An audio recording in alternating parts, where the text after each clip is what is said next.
Hey everyone, the Untethered Soul book group. Welcome. I am so excited we're doing this deep dive together, especially since you guys are all starting the 30-day challenge of not adding any new samskaras on February 1st. Yeah, You know, that whole idea of letting go of emotional baggage, right.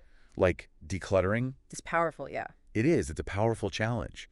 Instead of just reading about the concept, you're actually applying it and like experiencing the transformation firsthand. Absolutely. I remember reading in The Untethered Soul, Michael Singer saying, you made a collection of everything that ever bothered you in your life. Yeah. You collected bad experiences. It's like, ouch, right? Yeah. That's what this challenge helps us unpack. It does. It really does. It's about recognizing those mental impressions, Yeah. samskaras, and consciously choosing not to create new ones. It's not easy. Right.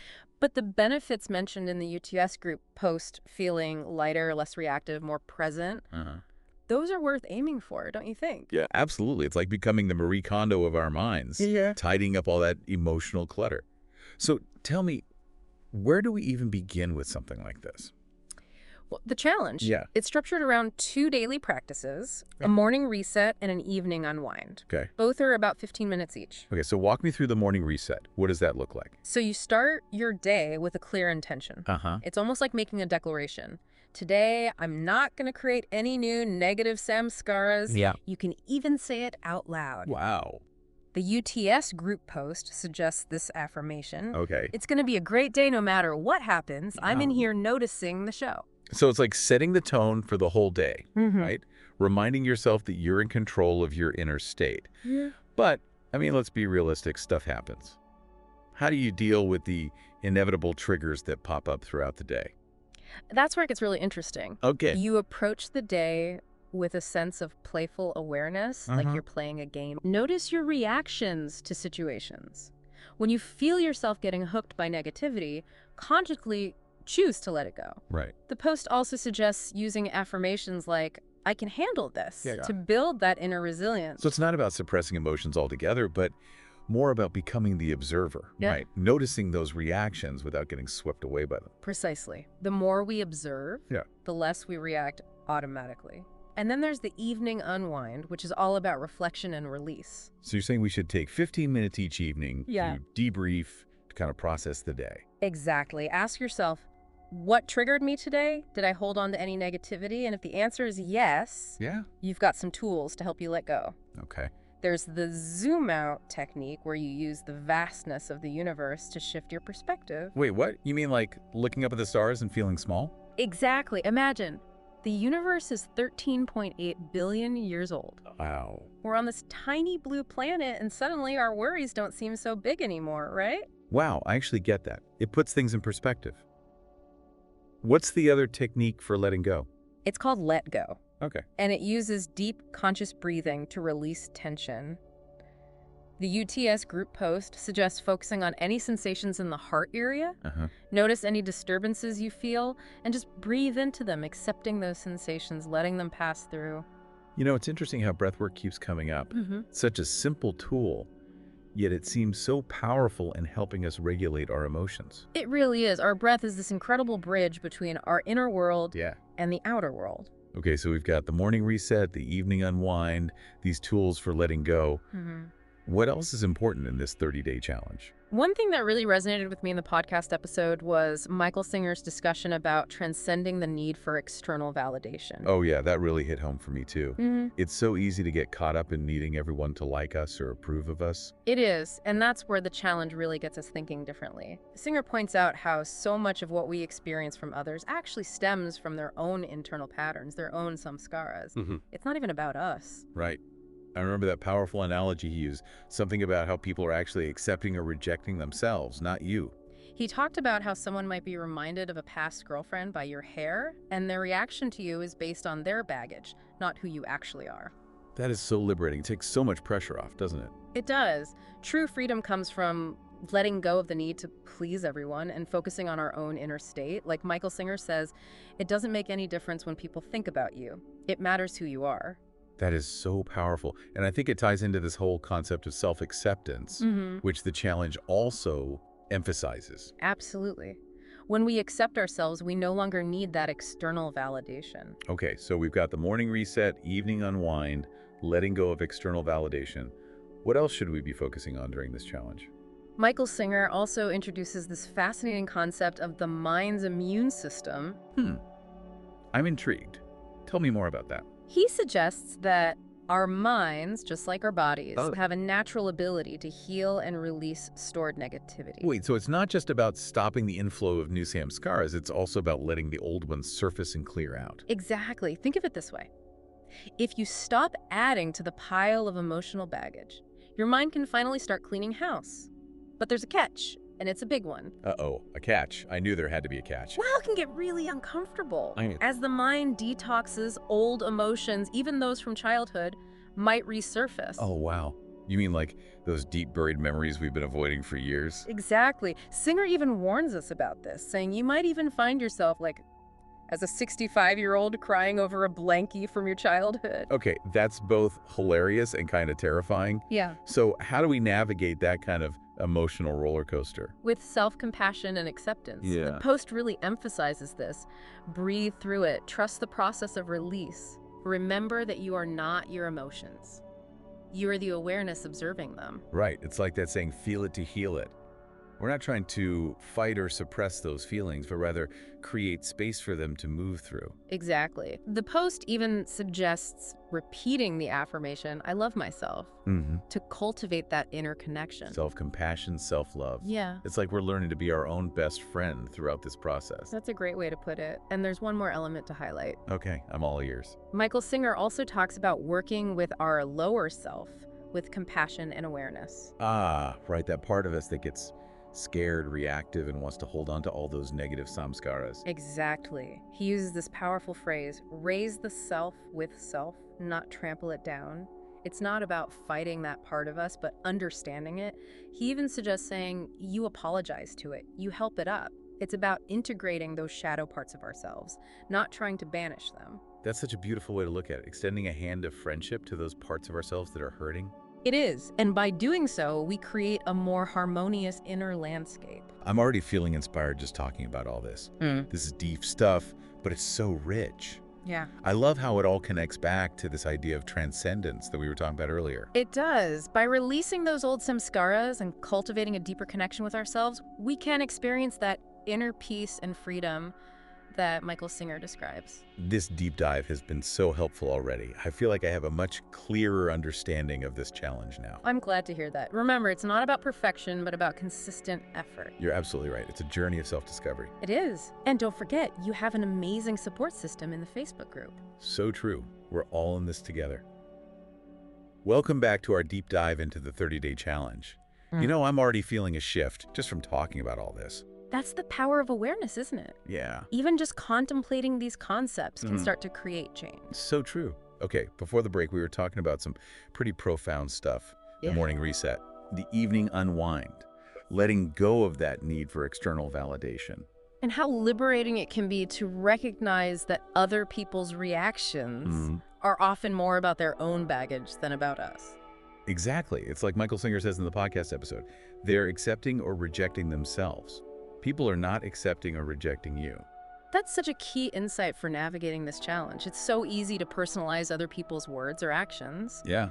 But this perspective helps us detach and stay focused on our own inner work. It's like we're reclaiming our power, choosing how we want to respond instead of just reacting automatically. And that's where the real transformation happens. Absolutely. Okay, so what else did Michael Singer share in the podcast episode that might be helpful for this challenge? Well, he talked about the importance of working with what he calls the lower self, that part of us that can be fearful, reactive, and wants to hold on to those old samskaras. Yeah, I definitely relate to that. It's like that voice in our heads that tells us we're not good enough, or that we need to please everyone. Exactly.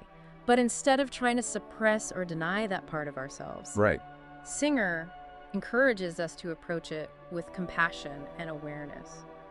I remember he used this beautiful analogy, something about raising the self with self. Yeah. Not trampling it down. He actually says, you apologize to it, you help it up. Yeah. It's about integrating those shadow parts of ourselves, not trying to banish them. That's so powerful. It's like we're extending a hand of understanding to those parts of ourselves that are hurting. And by doing so, we create a more harmonious inner landscape, Right. which ultimately allows us to show up in the world with more peace and clarity. You know, in the UTS group post, they emphasize that this challenge isn't about being perfect. It's about showing up consistently and making a conscious effort not to add new samskaras. It's a journey, not a destination. Yeah. And there will be times when we slip up, when we react in old ways, and that's okay. Exactly. It's about noticing those moments without judgment and gently redirecting ourselves back to that intention of not adding new samskaras. And remember, you're not alone in this journey. The Facebook group is there to offer support and encouragement along the way. That's so important, especially when those old emotions start surfacing. Speaking of which, we were talking about the mind's immune system before the break and how the process of releasing those old samskaras can sometimes be uncomfortable. Right, because as we stop adding to the pile of emotional baggage, our minds can finally start cleaning house. But that means facing those old hurts and fears you've been carrying around. It's like Michael Singer says in the book, it's coming back with pain. There's not a chance in the world that you stored that from your childhood, that took your blankie away too soon, and all of a sudden you find yourself crying, a blankie! You're 65 years old, you're crying on a blankie. Wow, that image is both funny and kind of heartbreaking. It makes you realize how deeply we can hold on to those early experiences. So how do we navigate those intense emotions when they come up? With self-compassion. Right. Which is something the UTS group post also emphasizes. Breathe through it. Trust the process of release. Remember that you are not your emotions. You are the awareness observing them. It's like creating space for those feelings to move through us without getting trapped by them. Exactly. And the post suggests using the affirmation, I love myself, to cultivate that inner connection and self-acceptance. That's so important. It's like we're learning to be our own best friend throughout this whole process. Which brings us to another important aspect of the challenge. Okay, I'm all ears. What else is there? It's the practical tools for letting go of negativity throughout the day. Okay. Michael Singer talks about those in the podcast episode. He emphasizes the importance of breathing. Right, the good old breath. I love that. It's like a reset button for our nervous system. He also talks about using positive affirmations, like I can handle this, to shift our mindset in challenging situations. And what about when we encounter something that really triggers us? What does he suggest for those moments? He suggests using visualization techniques to create some distance from the situation. He gives this amazing example of zooming out to the vastness of the universe, reminding ourselves of how small our problems really are in the grand scheme of things. It's like putting everything into perspective, right? Exactly. And by doing so, we loosen the grip of those negative emotions. Okay, so we've got breathing, affirmations, and visualization. That's a good starting point. Anything else we should be mindful of during this challenge? The UTS group post also highlights the importance of paying attention to our body sensations, particularly in the heart area. Oh, right, because our heart is like a barometer for our emotional state. And if we notice tension or constriction there, it's a sign that we might be holding on to negativity. So it's about becoming more attuned to those subtle cues from our bodies. It's like our body is constantly communicating with us if we just learn to listen. Exactly. And when we notice those sensations, we can consciously choose to breathe into them and let them go. This is really about cultivating a deeper level of self-awareness, isn't it? It is. It's about becoming more conscious of our thoughts, emotions, and bodily sensations, and learning to respond to life from a place of greater peace and clarity. You know, I'm really excited about this challenge. It feels like an opportunity to step into a whole new way of being, less reactive, more present, and more connected to our authentic selves. It is. And who knows what other amazing benefits we might discover along the way. It's like an adventure of self-discovery. Exactly. And remember, we have each other for support. The Facebook group is going to be buzzing with shared experiences and encouragement. I can't wait to see what unfolds for everyone. Me neither. This challenge has the potential to be truly life-changing. I agree. And speaking of life-changing, I think this is a good place to take another pause. Good idea. We'll be back in part 3 to wrap up this deep dive and leave you with some final inspiration for the 30-day challenge. Stay tuned for the grand finale. See you soon. Welcome back to the final part of our deep dive. It's amazing how much ground we've covered. And I have to say, I'm feeling really energized about taking on this challenge. Me too. Yeah, I think we've touched on some really key points that will be super helpful for everyone starting this 30-day journey. We've talked about samskaras, those mental impressions from past experiences, Right. and how they shape our reactions in the present. And how this challenge encourages us to become aware of those samskaras and consciously choose not to create new negative ones. Exactly. We even explored some techniques for letting go of negativity, like the zoom out technique, using the vastness of the universe to shift our perspective. And the let go technique, where we use our breath to release tension and allow those emotions to just pass through us. We also talked about the importance of self-compassion Absolutely. and acceptance throughout this process. It's not about being perfect. It's about showing up consistently and gently redirecting ourselves back to that intention of not adding new negative samskaras. And remembering that we have a whole community of support in the Facebook group. So important. Which is so important. Absolutely.